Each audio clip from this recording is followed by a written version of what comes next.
Start. Hi everyone, my name is Harshal.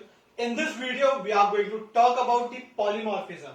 So when we break these two words, poly and morphism, so in the Greek, poly means many and morphism means many forms.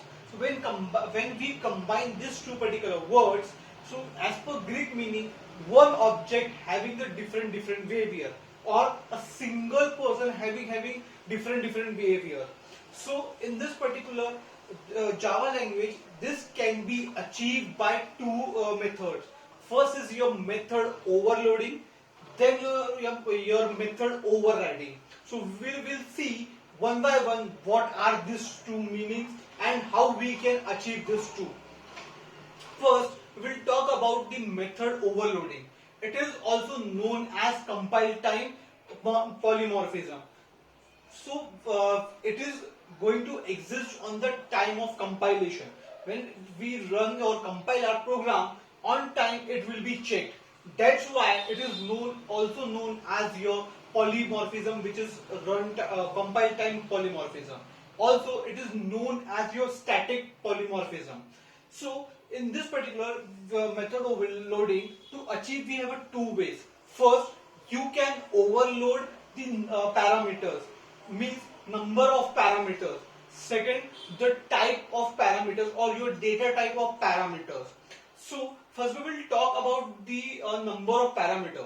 Suppose I have a class of student, then I have created a particular method for the addition or for the addition of their marks. So first I have given the first method, I have given only single parameter, which is your int.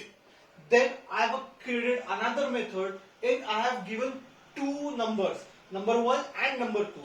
And in third method I have given three parameters, number 1, number 2 and number 3. So this the method name is same, addition. But the number of parameters are different. So that's why we are overloading this method by the number of parameters. Secondly, we will talk about the data types method overloading. Suppose I have a class in which I am going to write some function. Suppose I have a function to write the number, name, to print name and your particularly your marks.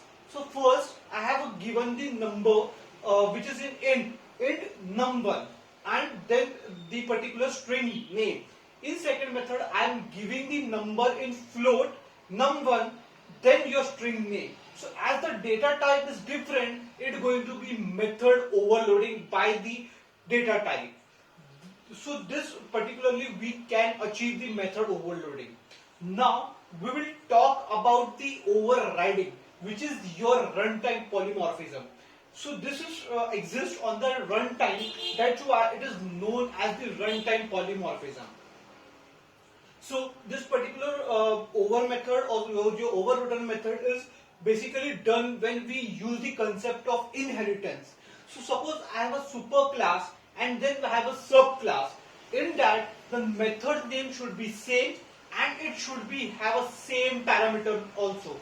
Then only we can override this particular method. So there is some rule we have to follow before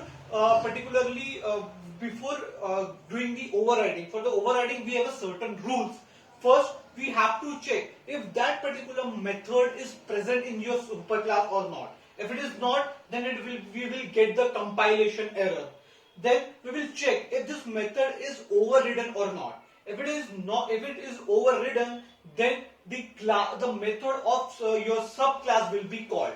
If it is not overridden, then the class of your superclass method will be called. The method from your superclass will be called. So we will talk about some advantages. The first advantage is your readability. The code readability will be increased. We can reuse this particular methods again and again. Then the cleanliness of your particular code. Now we will talk about the real-time example. In real world, how we can correlate with this particular polymorphism. Like we are all also the example of polymorphism. As I am a person, I am a student, I am a friend, or I am a particularly intern. So in that particular roles, I have a different type of tasks or responsibilities. So I have a single object and having a different behavior according to what I am doing. So this is all about the polymorphism. Thank you so much.